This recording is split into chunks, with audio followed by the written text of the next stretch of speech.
Hello students, here it's me Miss Tanya and I am here to explain you the line number 108 to line number 142 of The Merchant of Venice. Now here you will see Lorenzo after Grishanio's speech. He says, "Well, we will leave you then till dinner time. I must be one of these same dumb wise men, for Grishanio never lets me speak." Now he wants to say, "Then we shall let you be free till dinner time. I must be like one of those silent wise men, for Grishanio does not allow me to speak." If you remember, Grishanio in his speech he said about the people who remain very silent to show themselves to be a person full of wisdom. So here Lorenzo used that statement of Grishanio and says that I am also one of those silent wise men, for Grishanio does not allow me to speak. Grishanio says, "Well, keep me company but 2 more years more, thou shalt not know the sound of thine own tongue."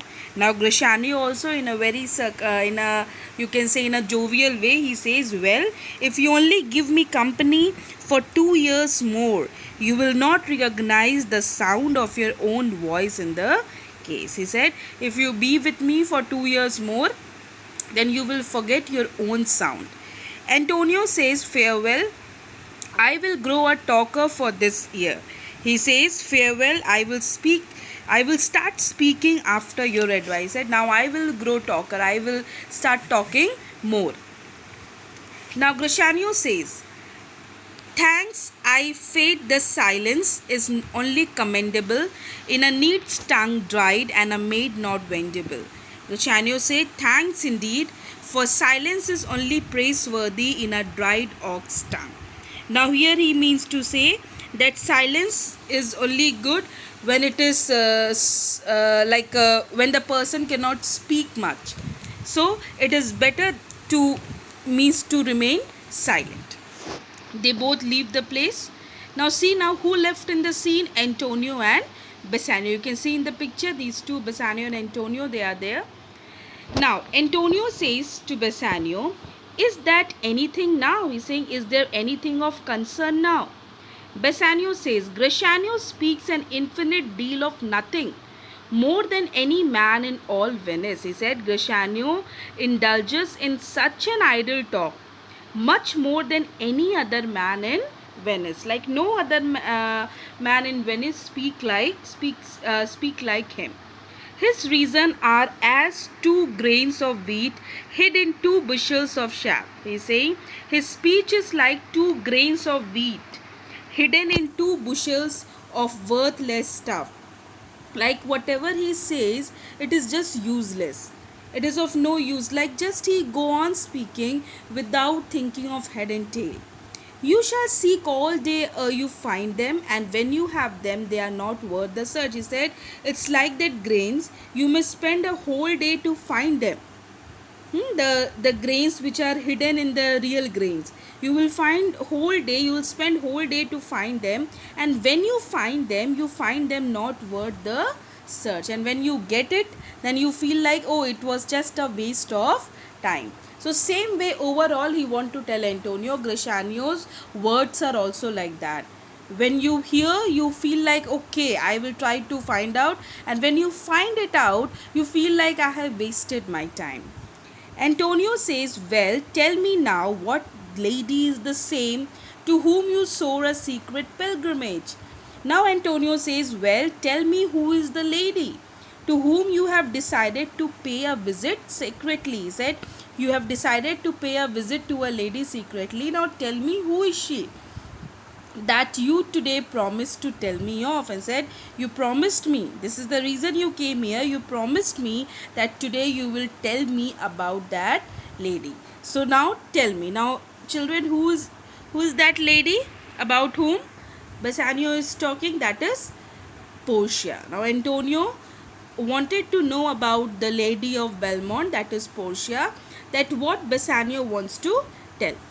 Bassanio says, "'Tis not unknown to you, Antonio, how much I have disabled mine estate." He said, "You know, Antonio, how I have spent my mere fortune to having a more lordly way of living than my moderate income would allow me. He said, how much I have disabled my estate by something showing a more swelling pot. He said, to show myself as my life I used to spend in a lavish way, and then my moderate income would allow me.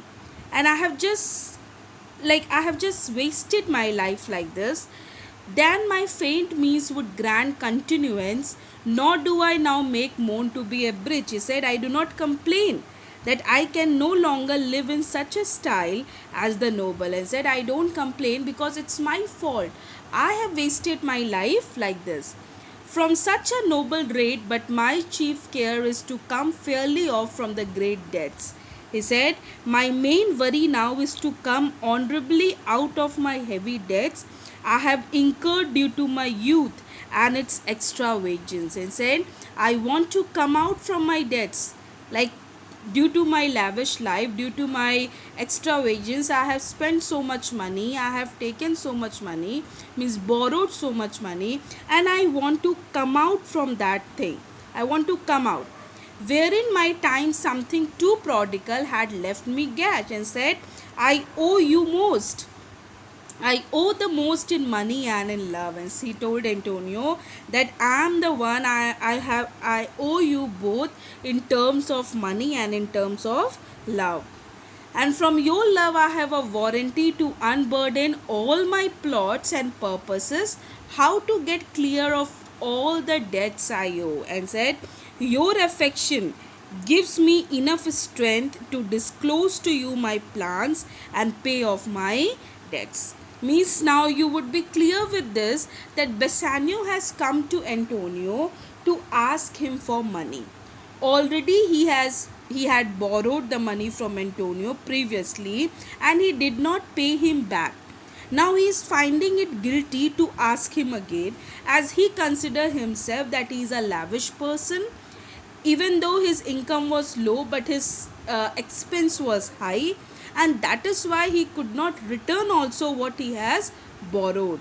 And again he has come to Antonio and said, I owe you the most. I need to repay you the most in terms of money as well as in terms of love.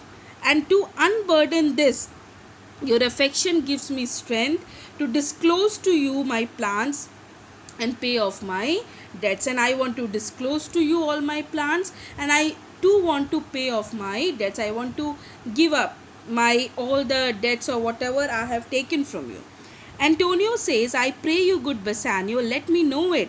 Antonio said, tell me everything, good Bassanio, and if it stand as you yourself still do, within the eye of honor, be assured. Now he said, if your plan is perfectly honorable as you are, you may be assured my purse, my person, my extremist means lie all unlocked to your occasion. Said, then I am sure I will show you that my money, my body, and all my resources will be available for your use. He said, first you let me know what's your plan.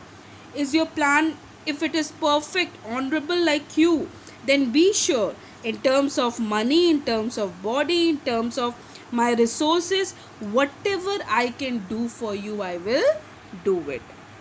Okay, so this way their conversation starts. Now Antonio, thinking that Bassanio has come to tell about that lady, Bassanio actually has come to tell about the lady, that is Portia, but at the same time he has also come to ask Antonio once again for the money to go to Belmont to woo Portia, or you can say to marry Portia. I hope you understood. Now keep doing the workbook. Thank you.